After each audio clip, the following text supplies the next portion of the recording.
पाकिस्तान से कुछ अच्छी खबरें नहीं आ रही। एक बड़ा हमला हुआ है, बहुत बड़ा हमला गवादर में सिक्योरिटी फोर्सेस की गाड़ियों पर, पसनी से ओमाड़ा जाने वाली सिक्योरिटी फोर्सेस की गाड़ियों पर दहशतगर्दों का हमला और 14 फौजी जवान अपनी जान से चले गए। इस पे ये बताया जा रहा है कि क्लियरेंस ऑपरेशन जारी है, लेकिन इसी के साथ एक और बहुत बुरी खबर ये है कि डीआई खान टांक अड्डा के करीब धमाका, जिसमें 5 अफराद जाँ बहक हो चुके हैं अब तक। और इसमें फायरिंग की आवाजें भी सुनी गई हैं। इसका मतलब यह है कि बाकायदा मुकाबला हुआ है दहशतगर्दों के बीच और सिक्योरिटी फोर्सेस के बीच, और इसमें पुलिस वैन को निशाना बनाया गया है। तो इससे पता ये चल रहा है कि वो पुलिस वैन हो, पुलिस की गाड़ियां हो, या वो फौजी गाड़ियां हो, निशाना इन्हीं सिक्योरिटी फोर्सेस की गाड़ियों को बनाया जा रहा है। अच्छा, अब सिक्योरिटी फोर्सेस की डीआई खान और लकी मरवत में जो है कार्रवाइयां, उसका जवाब दिया गया। यानी इससे पता ही चलता है कि दो बदू मुकाबले हुए, जिसमें एक तरफ दहशतगर्द सामने थे और सिक्योरिटी फोर्सेस की तरफ से फिर उनके ऊपर फायरिंग की जा रही थी और उनकी तरफ से जवाब दिया जा रहा था। तो इस मुकाबले में 2 दहशतगर्द हलाक हुए, ये बात कही जा रही है, जो कि पब्लिश हो रहा है, मैं आपको वो बता रही हूँ। और इसमें ये भी बात सामने आई है कि ये भी बताया गया है कि एक खुदकुश बमबार, जो कि कलदम टीटीपी के खुदकुश बमबार उसामा के नाम से एक बंदे की शनाख्त हुई है कि ये जो हमला हुआ है गवादर में, ये एक बहुत बड़ा हमला था। लेकिन हाँ, इससे ज्यादा बड़े बड़े हमले उसमें कि जिसमें 250 300 लोग सिविलियंस जो है मारे जा चुके हैं, ऐसे हमले भी होते रहे। इसमें ये बताया गया आईएसपीआर की तरफ से कि सिक्योरिटी फोर्सेज ने लक्की मरवत में भी कार्रवाई की, जिसमें एक दहशतगर्द हलाक हुआ है।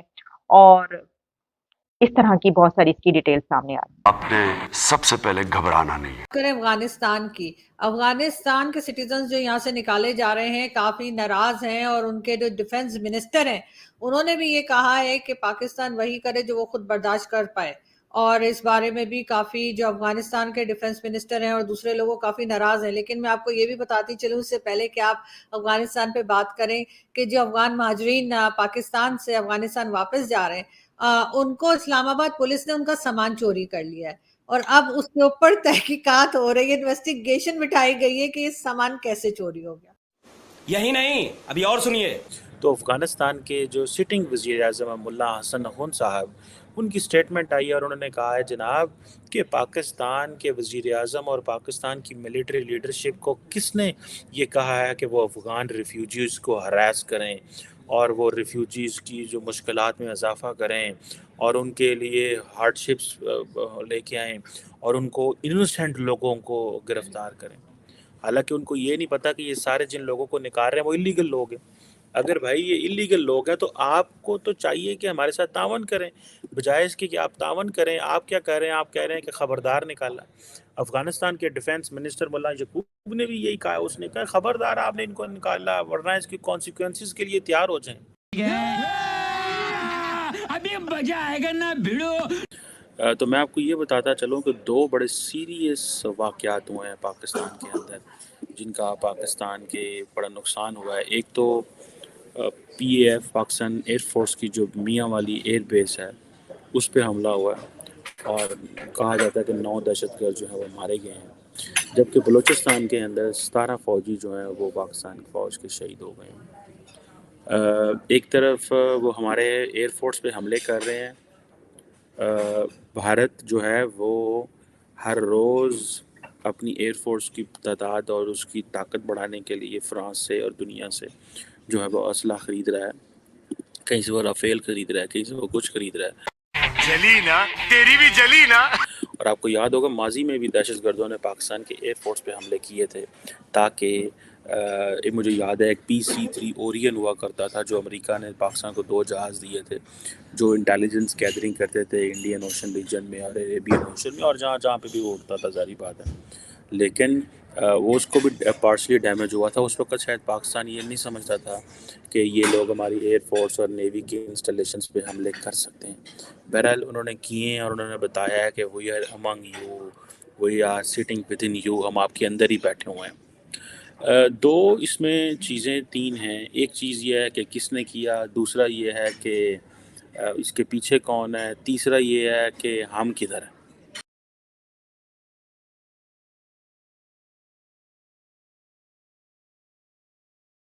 कि पाकिस्तान में सुबह सुबह जो ब्रेकिंग न्यूज आई है वो ये कि जो मियाँ वाली है, यानी मियाँ वाली जो हमारे यहाँ एक सिटी है, और वहाँ के एयर बेस पे, पाकिस्तान की आर्मी के एयर बेस पे सुबह सुबह अटैक हुआ है और टेररिस्ट अटैक बताया जाता है। और साथ ही ये भी कहा जा रहा है कि ये तहरीक तालिबान पाकिस्तान यानी टीटीपी के जो फ्रंट मैन, या ये समझिए जो फ्रंट ऑर्गेनाइजेशंस है उनकी, और उनकी तरफ से ये अटैक था। यानी टीटीपी का ही एक हिस्सा जो है वो तहरीक जिहाद के नाम से भी है, जो कि इसी किस्म के टेरर अटैक्स करता है। ये अटैक उनकी तरफ से था जिसमें कि पाकिस्तान एयरफोर्स के उन्होंने कम से कम 3 जो प्लेन्स थे वो डैमेज कर दिए। ये स्टेटमेंट आया है आईएसपीआर की तरफ से, मगर बताने वाले ये भी कहते हैं कि डैमेजेस इससे कहीं ज्यादा है, और जो बताया जा रहा है वो बहरहाल सरकारी आंकड़ा है।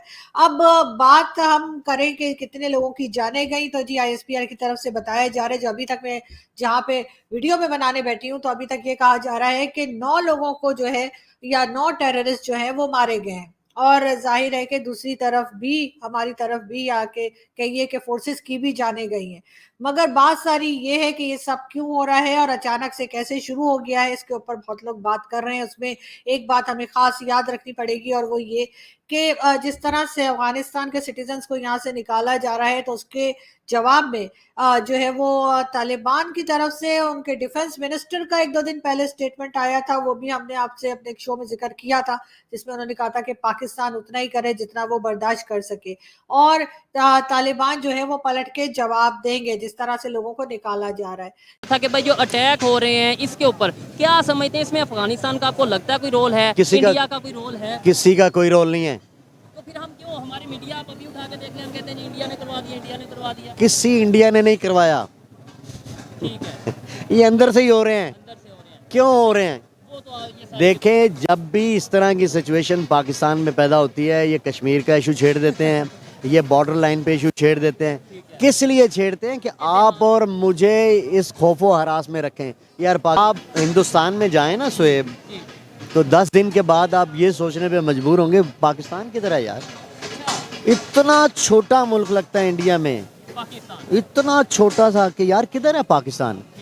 इतने बड़े मुल्क पे कब्जा हो ही नहीं सकता, मार्शल्लाह आ ही नहीं सकता, पहली बात, ठीक है। और दूसरा, सियासी लिहाज से, इंटेलेक्चुअल लिहाज से हिंदुस्तानी जो उनकी जो रजीम थी ना, लोग कांग्रेस वगैरह, वो बहुत ज़्यादा स्ट्रॉन्ग थी, उन्हें किसी मुल्क की ज़रूरत ही नहीं थी। इसलिए इतनी बड़ी मंडी थी कि वो डिपेंडेंट ही नहीं थे किसी के ऊपर, बल्कि अमेरिका, यूरोप और बरतानिया वगैरह वगैरह की ज़रूरत है इंडिया की। आज भी देखो उनकी ज़रूरत है। एजुकेशन की जरूरत ही नहीं क्या पाकिस्तान। बात कर रहे हो यार, मैं बताता हूँ एजुकेशन की क्या ज़रूरत है। जब मैं बता रहा हूँ कि 15-20 बंदे इंटेलेक्चुअल एक क्रीम बैठ के डिस्कस कर रही है, उसके उस आगे आ जाती है गन, तो फिर मेरी एजुकेशन कहाँ गई, मेरा वो इल्म कहाँ गया, मेरा वो कॉन्स्टिट्यूशन कहाँ गया, मेरा वो सारा जितना मेरा इल्म है किधर गया। रशिया को रोकने के लिए पाकिस्तान ने प्रॉक्सी का किरदार अदा किया, मुजाहिदीन भेजे, all over the world Mujahideen लेकर आए, और रिजल्ट आपके सामने है। मुजाहिदीन इसका मतलब हमने तैयार किए? हमने क्या नहीं तैयार किया यार, हमने तो हमेशा फ्रॉम द फर्स्ट डे, जब से पाकिस्तान बना 58 से इन्होंने कब्जा किया, 58 से भी पीछे चले जाएं तो इन्होंने बड पीर वगैरह के अड्डे दिए। किसको? पे कब्जा कहाँ पे किया? पाकिस्तान पे जब किया, अयूब की शक्ल में आया, मार्शल शक्ल आया, जब जा रहा था, मैं स्टूडेंट था लॉ का। ये बड़ी अच्छी बात कही आप।